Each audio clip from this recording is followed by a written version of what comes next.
আসসালামু আলাইকুম ওরহমতুল্লাহি ওবারাকাতুহু। প্রিয় ভাইরা, এখন শুনছেন আল্লাহর তলোয়ার বা খালিদ রাদিয়াল্লাহু তাআলা আনহুর জীবনীর 11তম পর্ব। খলিফা আবু বকর রাদিয়াল্লাহু তাআলা আনহু স্বতন্ত্র কমান্ডের অধীনে 11টি কোর গঠন করেন। প্রত্যেক কোরকে একটি করে পতাকা প্রদান করা হয়। যুদ্ধের জন্য প্রস্তুত জনশক্তিকে কোরগুলোতে ভাগ করে দেয়া হয়। কিছু কিছু কোরকে জরুরি ভিত্তিতে অভিযান পরিচালনার মিশন নির্দিষ্ট করে দেয়া হয় এবং কিছু কোরকে এমন মিশন দেয়া হয় যে ক্ষেত্রে পরে অভিযান পরিচালনা করার সিদ্ধান্ত হয়। কমান্ডারগণকে নির্দেশ প্রদান করা হয় পথ হতে সাহসী যোদ্ধাগণকে দলভুক্ত করে নিয়ে লক্ষ্যবস্তুর দিকে অগ্রসর হতে। 11টি কোরের কমান্ডার ও তাদের লক্ষ্যবস্তু ছিল নিম্নরূপ: 1. প্রথমে বুজাখায় তুলাইহা এবং পরে বুতায় মালিক বিন নুওয়ারা। 2. ইকরামা বিন আবু জাহল। ইয়ামামায় মুসাইলামাকে ব্যস্ত রাখা এবং আরও শক্তি সংযোজিত না হওয়া পর্যন্ত সর্বাত্মক যুদ্ধে জড়িয়ে না পড়া। 3. আমর ইবনুল আস। তাবুক এবং দাউমাত উল জান্দাল এলাকায় কুজা ও ওয়াদিয়া গোত্রের স্বধর্মত্যাগীগণ। 4. সুরাহবিল বিন হাসানা। ইকরামাকে অনুসরণ করে খলিফার নির্দেশের জন্য অপেক্ষা করা। 5. খালিদ বিন সাইদ। সিরিয়ার সীমান্তবর্তী এলাকায় কতিপয় স্বধর্মত্যাগী গোত্র। 6. তুরাইফা বিন হাজিজ। মদিনা এবং মক্কার হাওয়াজিন ও বনি সুলাইমের স্বধর্মত্যাগী গোত্রগুলো। 7. আলা বিন হাদ্রামি। বাহরাইনের স্বধর্মত্যাগীগণ। 8.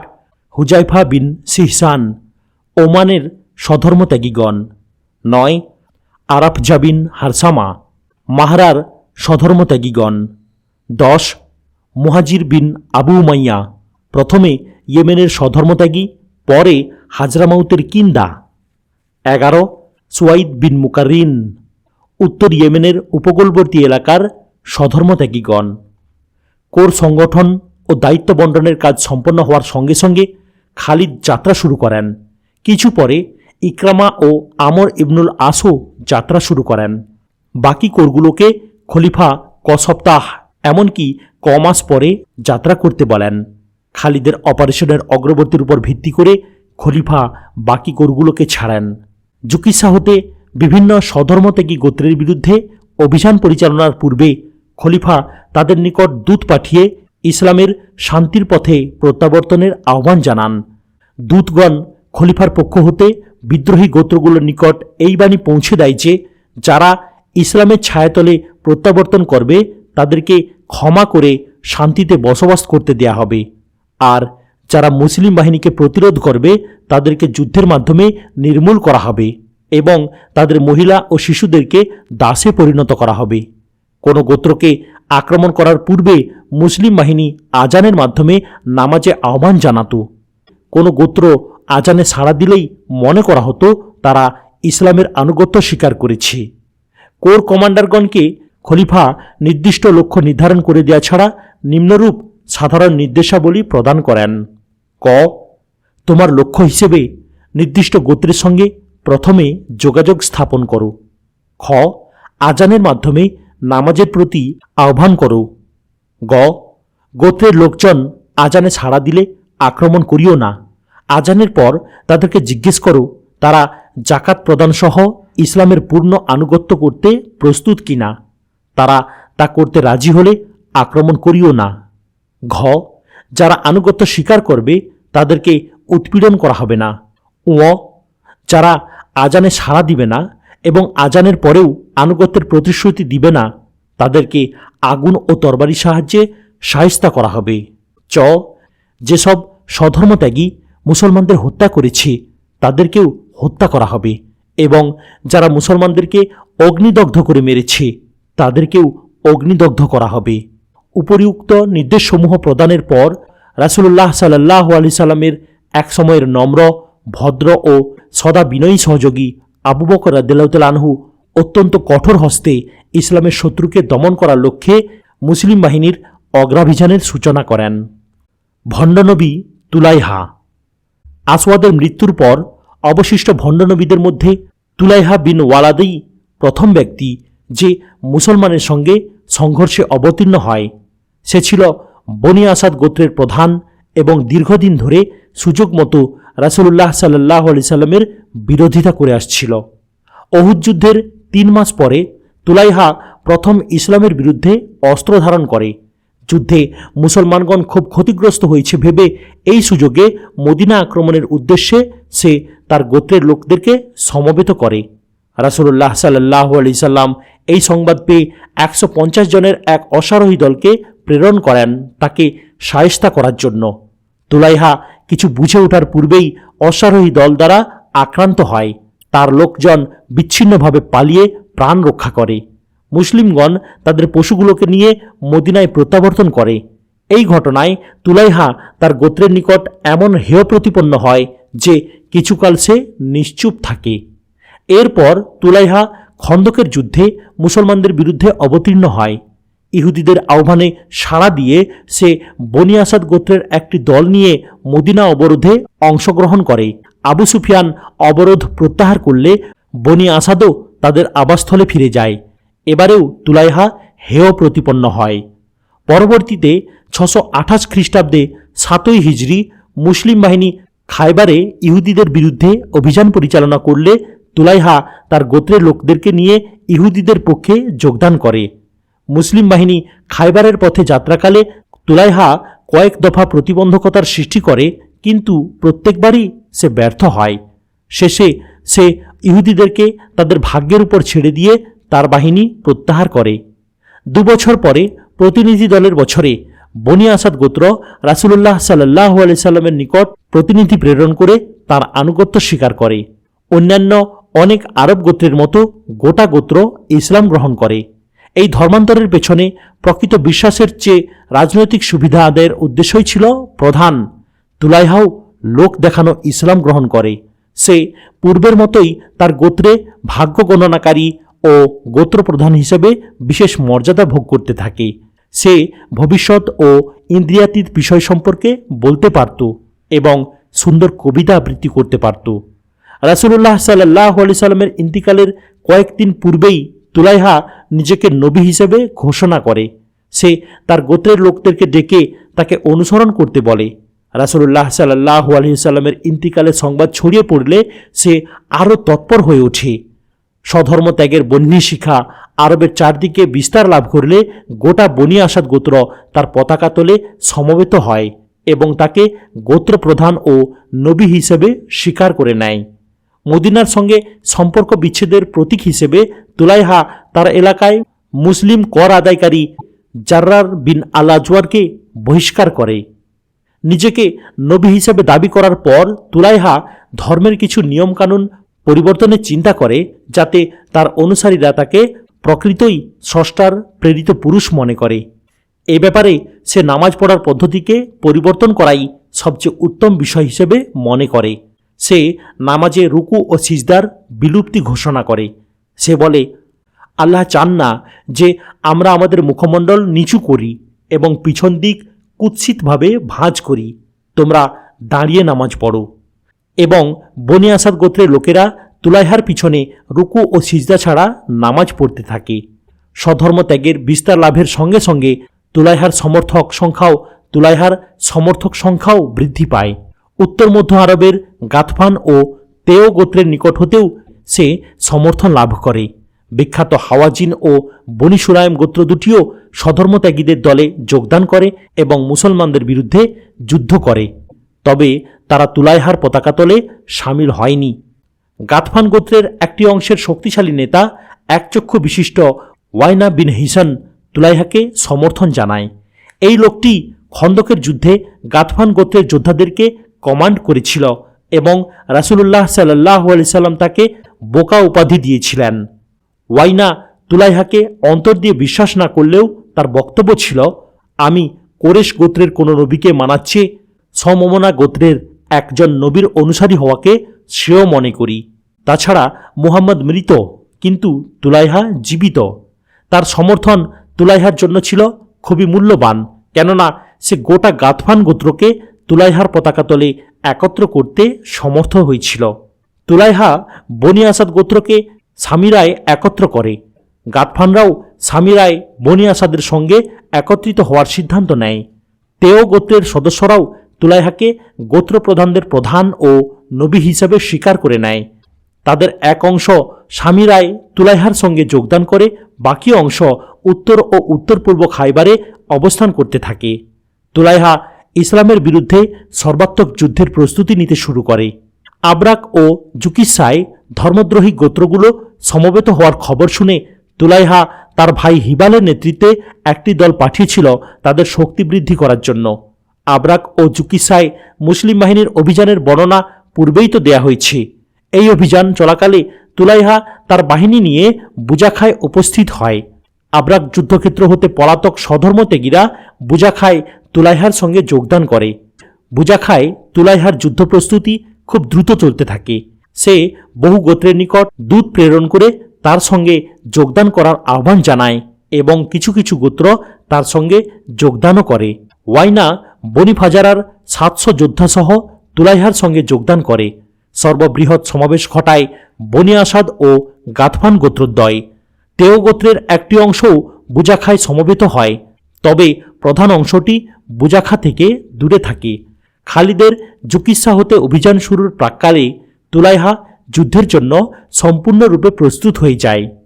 খালিদ রাদিয়াল্লাহু তাআলা আনহু তুলাইহার বিরুদ্ধে অভিযান শুরুর পূর্বেই আবু বকর রাদিয়াল্লাহু তাআলা আনহু তুলাইহার শক্তি খর্ব করার পথ খুঁজতে থাকেন, যাতে বিজয়ের অধিকতর সম্ভাবনা নিয়ে লড়াই শুরু করা যায়।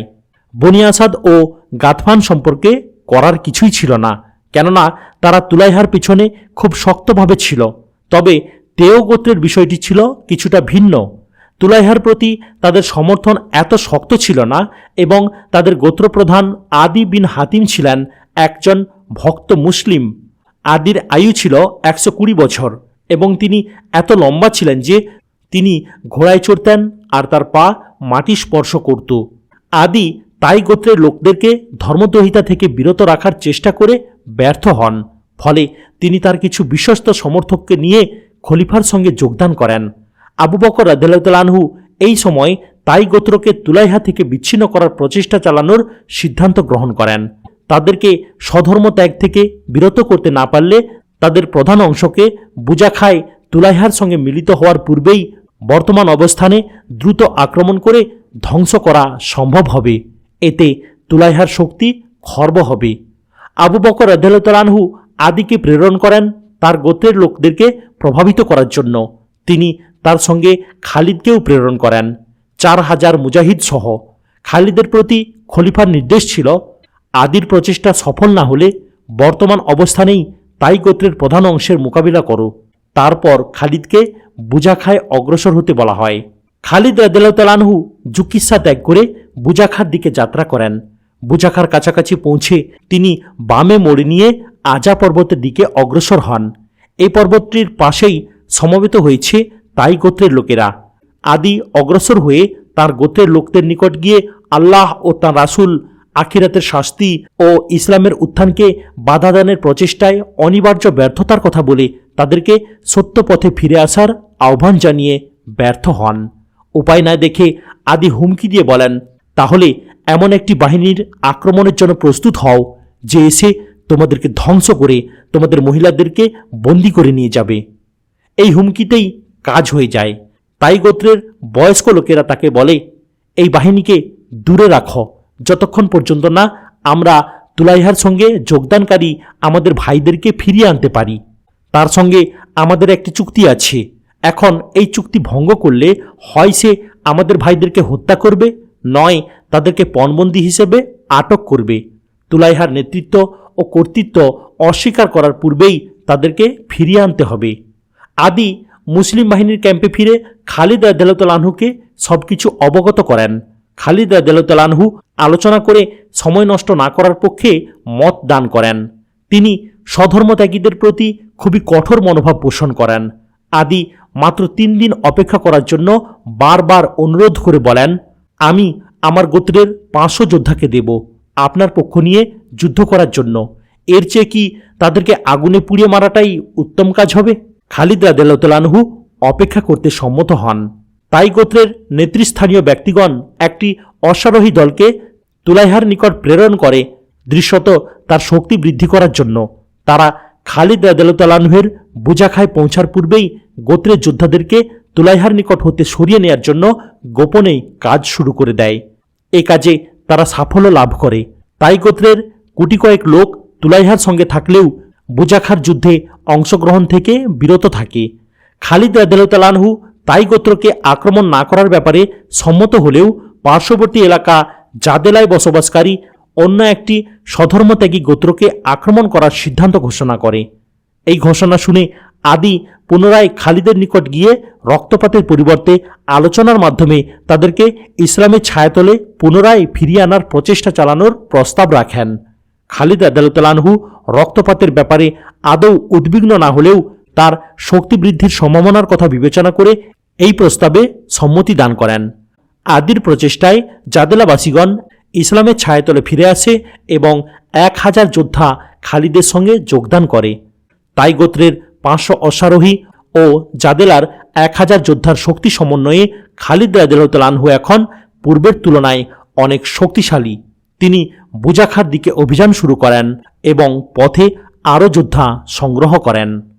বুজাখায় পৌঁছানোর একদিনের রাস্তা বাকি থাকতেই শত্রু সম্পর্কে তথ্য সংগ্রহের জন্য খালিদ রাদিয়াল্লাহু তাআলা আনহু সম্মুখে 2জন স্কাউট প্রেরণ করেন। এদের দুজনই ছিল আনসার এবং এই দুজনের একজন ছিল বিখ্যাত সাহাবী উক্কাসা বিন মিহসান। স্কাউট দ্বয় একই উদ্দেশ্য নিয়ে আগত 2জন ধর্মদ্রোহীর সাক্ষাৎ লাভ করে, যাদের একজন ছিল তুলাইহার ভাই হিবাল। হিবাল সংঘর্ষে মৃত্যুবরণ করে এবং অন্যজন পালিয়ে গিয়ে এই দুঃসংবাদ তুলাইহার নিকট পৌঁছে দেয়। ভাইয়ের মৃত্যু সংবাদে ভীষণভাবে ক্রুদ্ধ হয়ে তুলাইহা অপর এক ভাই সালমাকে সঙ্গে নিয়ে অগ্রসর হয়। উভয় দলের সাক্ষাৎ হলে তারা দ্বন্দ্বযুদ্ধে লিপ্ত হয়। তুলাইহা ও উক্কাসা উভয়ই ছিল দক্ষ তরবারি চালক। সালমার সঙ্গে দ্বন্দ্বযুদ্ধে অপর মুসলিম স্কাউট প্রাণত্যাগের পরেও উক্কাসা দীর্ঘ সময় ধরে তুলাইহার সঙ্গে লড়াই করে শেষ পর্যন্ত শাহাদাত বরণ করেন। এই মৃতদেহ দুটি মুসলিম বাহিনী এসে উদ্ধার করে কবর না দেওয়া পর্যন্ত সেখানেই পড়ে থাকে। মুসলিম যোদ্ধাগণ তাদের এই দুই প্রিয় সাথীর শাহাদতে গভীর শোক প্রকাশ করেন। খালিদ রাদিয়াল্লাহু তাআলা আনহু বুজাখার সমতল ভূমির দক্ষিণ অংশে পৌঁছে শত্রু শিবিরের অদূরে ক্যাম্প স্থাপন করেন। উভয় পক্ষ এই ক্যাম্প হতে বের হয়েই যুদ্ধে লিপ্ত হয়। যুদ্ধক্ষেত্রটি ছিল বুজাখার সমতল ভূমির খোলা মাঠ এবং পশ্চিম ও উত্তর দিকের ক্ষুদ্র পাহাড়ি এলাকার সমন্বয়ে গঠিত। এই পাহাড়ি এলাকাটি ছিল আজা পর্বতমালার দক্ষিণ পূর্ব অংশের বিস্তৃত অংশ। বুজাখার যুদ্ধ প্রস্তুতি সম্পন্ন। উভয় পক্ষ পরদিন প্রভাতের জন্য অপেক্ষমান। আল্লাহর তরবারি খালিদ রাদিয়াল্লাহু তাআলা আনহু প্রায় 6000 মুজাহিদ সহ ইসলামের শত্রু তুলাইহার মোকাবিলা করার জন্য প্রস্তুত। তুলাইহার বাহিনীর সঠিক পরিসংখ্যান পাওয়া না গেলেও মনে করা হয় যে তার সৈন্য সংখ্যা ছিল মুসলিম বাহিনীর চেয়ে অনেক বেশি। সময়টি ছিল 632 খ্রিস্টাব্দের সেপ্টেম্বর মাসের মাঝামাঝি, অর্থাৎ 11 হিজরির জামাদিউল আখির মাসের শেষ দিকে। খালিদের উপস্থিতির পরবর্তী সকালে বুজাখার সমতল ভূমিতে উভয় বাহিনী যুদ্ধের বিন্যাসে মুখোমুখি হয়। খালিদ রাদিয়াল্লাহু তাআলা আনহু স্বয়ং তার বাহিনী কমান্ড করেন এবং বাহিনীর সম্মুখভাগে অবস্থান গ্রহণ করেন। তুলাইহা অবশ্য তার বাহিনী পরিচালনার জন্য ওয়াইনাকে মনোনীত করে। ওয়াইনা তার গোত্র বনি ফাজারার 700 যোদ্ধা সহ বাহিনীর মধ্যখানে স্থান নেয়। তুলাইহা তার বাহিনীর পিছনে কিছু দূরে তাঁবুতে আসন গ্রহণ করে। তার মাথায় পাগড়ি চড়ানো এবং কাঁধে দুদিক দিয়ে নকশা করা কাপড় ঝুলানো। তুলাইহা এমন ভঙ্গিতে আসন গ্রহণ করে যার মাধ্যমে সে তার বাহিনীকে জানাতে চায় যে সে যুদ্ধ পরিচালনার ব্যাপারে আল্লাহর বার্তাবাহক জিবরিলের নিকট হতে নির্দেশ লাভ করবে। যুদ্ধ শুরুর সঙ্গে সঙ্গে খালিদ রাদিয়াল্লাহু তাআলা আনহু গোটা সম্মুখভাগ জুড়ে আক্রমণ পরিচালনা করেন। কিছু সময়ের জন্য ধর্মদ্রোহীরা শক্ত প্রতিবন্ধকতার সৃষ্টি করে, বিশেষ করে বনি ফাজারার যোদ্ধারা। অল্প সময়ের মধ্যে মুসলিম বাহিনীর আক্রমণের চাপে শত্রু বাহিনীর সম্মুখভাগে ভাঙন ধরে। ওয়াইনা আক্রমণের চাপে আতঙ্কিত হয়ে পড়ে এবং তুলাইহার তাঁবুতে ছুটে গিয়ে জিজ্ঞেস করে, জিবরিল কি কোনো নির্দেশ নিয়ে এসেছে? ধীর শান্ত কণ্ঠে উত্তর আসে, না। ওয়াইনা যুদ্ধে ফিরে যায়। কিছু সময় পরে খালিদ রাদিয়াল্লাহু তাআলা আনহু প্রতিপক্ষের অবস্থানের মধ্যখানে একটি প্রচণ্ড চাপের সৃষ্টি করেন। ফলে যুদ্ধের তীব্রতা আরও বৃদ্ধি পায়। গোটা যুদ্ধক্ষেত্র জুড়ে প্রচণ্ড সংঘর্ষ চলতে থাকে। ওয়াইনা আবার তুলাইহার নিকট ছুটে গিয়ে জিজ্ঞেস করে, জিবরিল কি তোমার নিকট এসেছে? না, আল্লাহর কসম। ভণ্ড তুলাইহা উত্তর দেয়। ওয়াইনা আবার যুদ্ধে ফিরে যায়। বিজয়ের সম্ভাবনায় উদ্দীপ্ত হয়ে মুসলিম বাহিনী আক্রমণের তীব্রতা আরও বাড়িয়ে দেয় এবং আরও কিছু ভূমি নিয়ন্ত্রণে নিতে সক্ষম হয়। স্বধর্মত্যাগীরা তাদের বাহিনীতে একটি পরিপূর্ণ ভাঙন রোধ করার সর্বাত্মক চেষ্টা চালায়। পরিস্থিতি হতাশাব্যঞ্জক দেখে ওয়াইনা তৃতীয়বারের মতো তুলাইহার নিকট ছুটে যায়। সে অধৈর্য সহকারে জিজ্ঞেস করে, জিবরিল কি তোমার নিকট এসেছে? তুলাইহা শান্ত কণ্ঠে উত্তর দান করে, হ্যাঁ। সে কি বলল? ওয়াইনার প্রশ্ন। তুলাইহা অত্যন্ত শান্ত কণ্ঠে উত্তর প্রদান করে, জিবরিল বলল, তার মতো তুমিও ঐশী বাহিনীর বাহক এবং এই দিনটির কথা তুমি কখনো ভুলবে না। ওয়াইনা মুহূর্তের মধ্যে প্রকৃত অবস্থাটি উপলব্ধি করতে সক্ষম হয়। সে ঘৃণায় চিৎকার করে উঠে, আল্লাহর কসম, আজকের এই দিনটির কথা অবশ্যই তুমি ভুলবে না। সে তার গোত্রের যোদ্ধাদের দিকে ফিরে উচ্চস্বরে চিৎকার করে বলে, ওহে বনি ফাজারের লোকেরা, এই লোকটি ভণ্ড, তোমরা যুদ্ধ পরিত্যাগ করো। তুলাইহার বাহিনীর কেন্দ্রস্থলে অবস্থান গ্রহণকারী বনি ফাজারের যোদ্ধাগণ দ্রুত যুদ্ধক্ষেত্র ত্যাগ করে। তাদের প্রস্থানের সঙ্গে সঙ্গে ধর্মদ্রোহীদের প্রতিরোধ ব্যবস্থা সম্পূর্ণরূপে ভেঙে যায়। অবিশ্বাসীরা দলে দলে চারদিক দিয়ে যুদ্ধক্ষেত্র ত্যাগ করতে থাকে। যারা মুসলিম বাহিনীর সামনে বাধা হয়ে দাঁড়ায় তাদেরকে টুকরো করে কেটে ফেলা হয়। পলায়ন পর অসহায় কিছু যোদ্ধা তুলাইহার নিকট গিয়ে জিজ্ঞেস করে, তোমার নির্দেশ কি? তুলাইহা জবাব দেয়, যারা পারো আমাকে অনুসরণ করো এবং নিজেদের পরিবারবর্গকে রক্ষা করো। এই শেষ নির্দেশ দানের পরেই তুলাইহা পূর্ব থেকেই প্রস্তুত রাখা একটি তেজি উটের পিঠে তার স্ত্রীকে বসিয়ে দেয়। সে নিজে স্প্রিংয়ের মতো এক লাফে তার ঘোড়ার পিঠে চড়ে বসে। চোখের নিমেষেই এই ভণ্ড লোকটি তার স্ত্রী সহ ধুলার অন্ধকারে হারিয়ে যায়। বোজাখার যুদ্ধ এখানেই সমাপ্ত হয়। খালিদ রাদিয়াল্লাহু তাআলা আনহু জয়লাভ করেন। ইসলামের দ্বিতীয় শক্তিশালী শত্রু পরাজিত হয় এবং তার বাহিনী ছিন্ন ভিন্ন হয়ে যায়। তুলাইহা যুদ্ধক্ষেত্র হতে পালিয়ে সিরিয়ার সীমান্তবর্তী এলাকায় কাল্ব গোত্রের লোকদের সঙ্গে বসবাস করতে থাকে। তার ধর্মদ্রোহিতার এখানেই সমাপ্তি হয়। তবে তার গোত্রের লোকেরা পুনরায় ইসলামের ছায়াতলে আশ্রয় গ্রহণ করে। সেও অল্প সময়ের মধ্যে ইসলামকে পুনরায় আলিঙ্গন করে এবং তার গোত্রের সঙ্গে মিলিত হয়। এমনকি সে আবু বকর রাদিয়াল্লাহু তাআলা আনহুর শাসনকালেই মক্কায় হজ পালনের উদ্দেশ্যে গমন করে।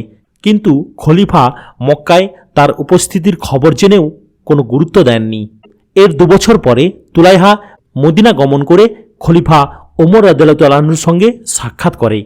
ওমর রাদিয়াল্লাহু তাআলা আনহু অবশ্য তুলাইহাকে কখনোই ক্ষমা করেননি।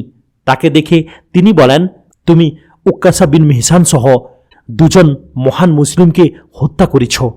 আল্লাহর কসম, আমি তোমাকে কখনোই ভালোবাসব না। তুলাইহার উপস্থিত বুদ্ধি ছিল খুবই প্রখর। সে উত্তর দেয়, আল্লাহ আমার হাত দিয়েই তাদেরকে বেহেশতে পাঠিয়েছে, কিন্তু তাদের দ্বারা আমি কোনোভাবেই উপকৃত হইনি। আমি আল্লাহর নিকট ক্ষমা প্রার্থনা করছি। ওমর কঠোরভাবে জবাব দেন, তুমি যখন বলেছিলে যে আল্লাহ তোমার কোনো ক্ষতি করতে পারবে না, তখন তুমি মিথ্যা কথা বলেছিলে। আমার সে বক্তব্য ছিল অবিশ্বাসের ফসল, যা আল্লাহ ধ্বংস করেছেন। এর জন্য আমাকে এখন দায়ী করা যায় না।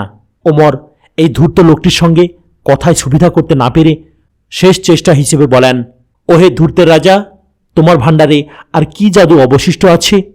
প্রবল অভিব্যক্তি বই, আর কিছুই নাই। ওমর আর কথা না বাড়িয়ে তুলাইহার নিকট হতে দূরে চলে যান। তুলাইহা তার গোত্রের নিকট ফিরে যায় এবং ইরাকে 3য় অভিযানের পূর্ব পর্যন্ত তাদের সঙ্গেই বসবাস করে। সে ইরাক যুদ্ধে মুসলিম বাহিনীর পক্ষে যুদ্ধ করার আগ্রহ ব্যক্ত করে। সে কাদিসিয়া ও মেহাওয়ানদের বিখ্যাত যুদ্ধে অত্যন্ত স্বাতন্ত্র্য, সাহসিকতা ও দক্ষতার সঙ্গে যুদ্ধ করে শাহাদত বরণ করে। তুলাইহা এভাবেই তার ইসলাম বিরোধিতার মূল্য প্রদান করে। যুদ্ধ শেষ হওয়ার সঙ্গে সঙ্গে খালিদ রাদিয়াল্লাহু তাআলা আনহু তার বাহিনীর কটি দলকে পলায়ন পর স্বধর্মত্যাগীদেরকে বন্দী ও পার্শ্ববর্তী এলাকা পদানত করার জন্য প্রেরণ করেন। একটি দল বুজাখার 30 মাইল দক্ষিণ পূর্ব দিকে রুমান্নার পাহাড়ি এলাকায় কজন ধর্মদ্রোহীকে ধরে ফেলে, কিন্তু তারা কোনরূপ প্রতিরোধ সৃষ্টি না করে পুনরায় ইসলাম গ্রহণ করে। খালিদ রাদিয়াল্লাহু তাআলা আনহু স্বয়ং ওয়াইনার পেছনে ধাওয়া করেন। ওয়াইনা যুদ্ধক্ষেত্র ত্যাগ করে বনি আসাদের কতিপয় সদস্য সহ তার গোত্রের লোকদেরকে নিয়ে দক্ষিণ পূর্ব দিকে পলায়ন করেছিল। সে মাত্র 60 মাইল দূরে বামারায় পৌঁছলে খালিদ রাদিয়াল্লাহু তাআলা আনহু তাকে পেছন হতে ধরে ফেলেন। তুলাইহা সম্পর্কে ওয়াইনার মোহ ভঙ্গ হলেও সে ইসলামের বিরুদ্ধাচরণ করার জন্য অনুতাপ না করে খালিদ রাদিয়াল্লাহু তাআলা আনহুকে রুখে দাঁড়ায়। এই জায়গায় একটি ক্ষণস্থায়ী সংঘর্ষ হয়। এতে কিছু ধর্মদ্রোহী নিহত হয় ও কিছু পালিয়ে যেতে সক্ষম হয়। ওয়াইনা বন্দী হয়। ওয়াইনার পিতা তার গোত্রের প্রধান ও অত্যন্ত সম্মানিত ব্যক্তি ছিল, ফলে ওয়াইনা নিজেকে রক্তের বিবেচনায় অদ্বিতীয় ভাবত। গোত্রপ্রধানের এই তরুণ বংশধর অসহায় বন্দির বেশে মদিনায় প্রবেশ করে। যদিও খন্দকের যুদ্ধের সময় রাসূলুল্লাহ সাল্লাল্লাহু আলাইহি সাল্লাম তার সঙ্গে শান্তি প্রতিষ্ঠার লক্ষ্যে আলোচনার প্রস্তাব দিয়েছিলেন। মদিনায় প্রবেশ করার সঙ্গে সঙ্গে ছেলেমেয়েরা তার পরিচয় জানতে পেরে তার দুর্দশা দেখে তাকে ঘিরে ধরে। তারা তাকে ধারালো অস্ত্র দ্বারা আঘাত করে সমস্বরে বলতে থাকে, ওহে আল্লাহর দুশমন, তুমি বিশ্বাস স্থাপনের পর আবার বিদ্রোহ ঘোষণা করেছিলে। ওয়াইনা প্রতিবাদ জানায় এই বলে যে, আল্লাহর কসম, আমি কখনোই বিশ্বাসী ছিলাম না। তার অর্থ এই যে সে কখনোই মুসলমান ছিল না। এটা ছিল তার মিথ্যা দাবি, তাই তাকে ধর্মত্যাগের জন্য অভিযুক্ত করা যায় না। ওয়াইনা আবু বকর রাদিয়াল্লাহু তাআলা আনহুর নিকট ক্ষমা প্রার্থনা করে। খলিফা তাকে ক্ষমা করেন। সে পুনরায় ইসলাম গ্রহণ করে এবং তার গোত্রের লোকদের সঙ্গে দীর্ঘদিন বসবাস করে। খলিফা উসমান রাদিয়াল্লাহু তাআলা আনহুর শাসনকালে বৃদ্ধ ওয়াইনা মদিনায় উপস্থিত হয়ে খলিফার সঙ্গে সাক্ষাৎ করে। সময়টি ছিল সূর্যাস্তের বেশ পরে। উসমান রাদিয়াল্লাহু তাআলা আনহু তাকে আতিথ্য গ্রহণ করে রাতের খাবারের জন্য আমন্ত্রণ জানান, কিন্তু তিনি বিস্মিত হয়ে যান যখন ওয়াইনা রোজা রাখার অজুহাতে আমন্ত্রণ গ্রহণে অস্বীকৃতি জানায়। রোজা শুরু হয় সূর্য উদয়ের পূর্বে এবং শেষ হয় সূর্যাস্তের পরে। খলিফার চোখে মুখে বিস্ময়ের ভাব দেখে ওয়াইনা দ্রুত জবাব দেয়, আমি দিনের চেয়ে রাতে রোজা রাখতে আরাম বোধ করি। ঘামারার অভিযান শেষ করে খালিদ রাদিয়াল্লাহু তাআলা আনহু নাকরার দিকে যাত্রা শুরু করেন। নাকরায় বনি সুলাইম গোত্রের কিছু লোক একত্রিত হয়ে ইসলামের বিরোধিতা অব্যাহত রাখে। এই দলটির নেতৃত্বে ছিল আমর বিন আব্দুল উজ্জা নামের একজন হঠকারী গোত্রপ্রধান, যে আবু সাজরা নামেই সাধারণভাবে পরিচিত। তুলাইহার পরাজয় হতে এই ব্যক্তিটি শিক্ষা গ্রহণ না করে বরং তার অনুসারীদেরকে ইসলামের বিরোধিতায় সুদৃঢ় রাখার জন্য নিম্নের চরণকটি রচনা করে আবৃত্তি করতে থাকে। আমার বর্ষা ধ্বংসের খেলা খেলবে খালিদের বাহিনীর সঙ্গে, এবং আমার বিশ্বাস তারপর বর্ষাটি অবশ্যই ওমরকেও ধ্বংস করবে। নাকারায় পৌঁছেই খালিদ রাদিয়াল্লাহু তাআলা আনহু বনি সুলাইমের উপর একটি দুর্ধর্ষ আক্রমণ পরিচালনা করেন। আসলে বনি সুলাইমের যোদ্ধাদেরকে ঘিরে খালিদের মনে অনেক সুখময় স্মৃতি ছিল। তারা তার অধীনে মক্কা বিজয়, হুনাইনের যুদ্ধ ও তায়েফ অভিযানে অংশগ্রহণ করেছিল। শুধু হুনাইন গিরিপথে আকস্মিকভাবে শত্রুর ফাঁদে পড়ে পলায়ন করা ছাড়া অবশ্য এক্ষেত্রে যে কোনো সৈন্যদলই তাই করত, সব ক্ষেত্রেই তারা যথেষ্ট সাহসিকতা দেখিয়েছিল। কিন্তু এখন তারাই ধর্মত্যাগীদের দলে ভিড়েছে, কাজেই তাদেরকে ক্ষমা করা যায় না।